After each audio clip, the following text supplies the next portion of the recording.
वो जमात में भी जाता है, तालीम, गश्त, इबादत वगैरह सारा काम करता है।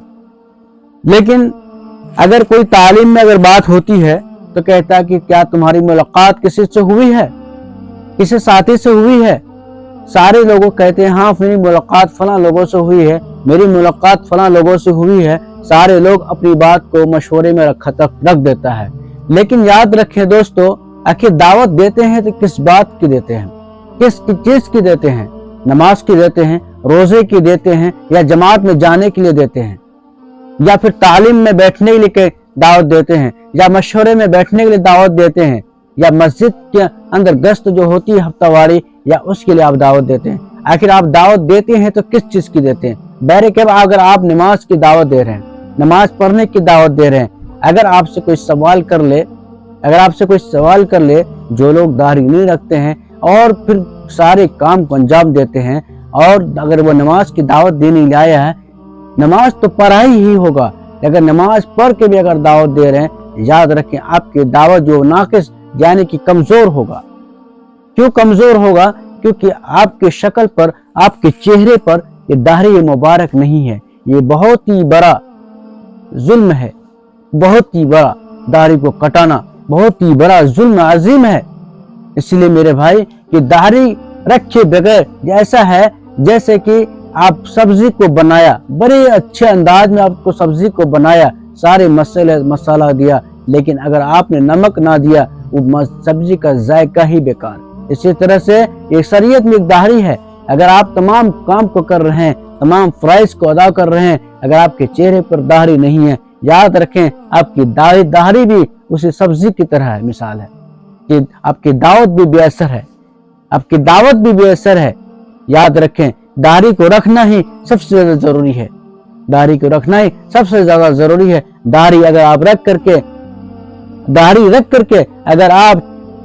अगर कोई हदीस भी नहीं जानते हैं, कुरान के हदीस में बात करना भी नहीं जानते हैं, अगर आपके चेहरे पर दाढ़ी मुबारक है, याद रखें आपकी बातों पर वो एतमाद होगा जो उलमा की बातों पर लोग एतमाद करते हैं, जो उलमा की बातों पर भरोसा करते हैं, उनकी बातों को मानते हैं, सुनते हैं गौर से, फिक्रमंद होकर के, ऐसे ही वो आपकी बातों को सुनेंगे।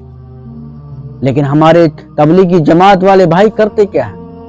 इनकी क्या करते हैं कि बस जिसके चेहरे पर दाढ़ी नहीं, ये तो बात की दूर की बात है तबलीग वालों की। मेरे भाई एक और बात मैं कहना चाहूं, एक बंदा ऐसा है जिसका मैं नाम नहीं लूंगा, 5 साल से ज्यादा हो चुकी है जमात के साथ जुड़े हुए, लेकिन चेहरे पर दाढ़ी नहीं है, चेहरे पर दाढ़ी नहीं है।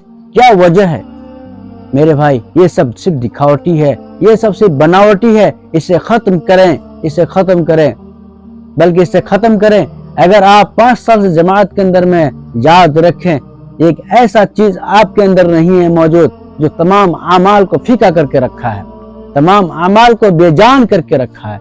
वो क्या है? वो दाढ़ी है मेरे भाई। इसलिए दाढ़ी को रखें। हर एक तबलीग वालों की नसीहत है। बड़े से बड़े लोग जमात में जाते हैं लेकिन चेहरे पे दाढ़ी नहीं आता है, चेहरे पे दाढ़ी को नहीं रखता है, और दीन की गश्त करता है और दावत इल्लल्लाह देता है, अल्लाह की तरफ बुलाता है।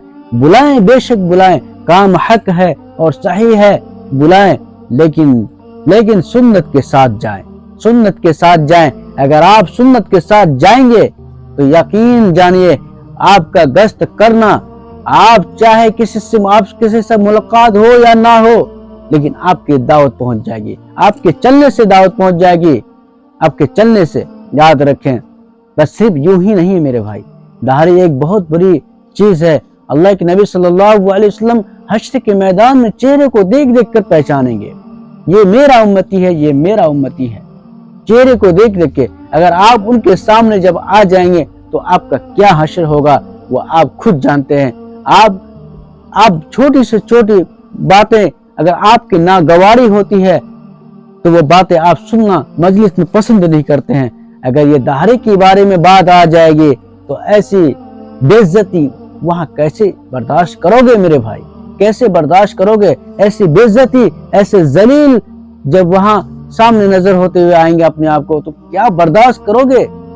आमाल एक तरफ है, आमाल अपनी जगह पर है, दाढ़ी अपनी जगह